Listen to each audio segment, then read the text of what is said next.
రాజమౌళి మరియు తారక్ వీళ్ల స్నేహం గురించి ప్రత్యేకంగా చెప్పనవసరం లేదు. రాజమౌళి ఇండస్ట్రీకి వచ్చి 15 ఏళ్లైంది. తన మొదటి సినిమా అయిన స్టూడెంట్ నెంబర్ 1 రిలీజ్ అయింది సెప్టెంబర్ నెలలోనే. ఈ సందర్భంగా రాజమౌళి ఆ మూవీకి సంబంధించిన కొన్ని ఆసక్తికరమైన విషయాలను బయటపెట్టాడు. స్టూడెంట్ నెంబర్ 1 సక్సెస్ కావడానికి మెయిన్ రీజన్ ఈ మూవీ యొక్క స్టోరీ, అలాగే స్క్రీన్ ప్లే, ఇంకా కీరవాణి గారి మ్యూజిక్ కూడా మూవీకి చాలా ప్లస్ పాయింట్ అయింది. కానీ రాజమౌళి డైరెక్షన్ మార్క్ ఆ మూవీలో ఒక ఇంటర్వెల్ సీన్లో తప్ప ఇంకెక్కడా కనిపించలేదట. ఇంకొంచెం ఎక్కువ శ్రద్ధ తీసుకుని ఉంటే మూవీ అవుట్పుట్ ఇంకా బాగా వచ్చేదని ఆయన అన్నారు. ఇక ఈ మూవీ ద్వారా తనకు తారక్ లాంటి ఒక ప్రాణ స్నేహితుడు దొరికాడని రాజమౌళి చెప్పుకొచ్చారు. ఒకసారి షూట్ కోసం స్విట్జర్లాండ్ వెళ్తే అక్కడ తారక్కి రాజమౌళికి ఒకే రూమ్ ఇచ్చారట. ఇక ఆ రూమ్లో రాజమౌళి గారేమో రాత్రి 9 కల్లా నిద్రపోయేవారట. కానీ తారక్ మాత్రం రాత్రి 12 గంటల వరకు టీవీ చూసేవారు. అది కూడా ఏదో అగ్రికల్చరల్ ప్రోగ్రామ్, అది కూడా స్విస్ భాషలో ప్రసారమవుతుంది.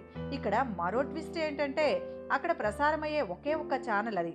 ఈ విషయం గుర్తొచ్చినప్పుడల్లా రాజమౌళి తారక్ని తిట్టుకుంటాడని తన పాత రోజులు గుర్తు చేసుకున్నారు మన జక్కన్న.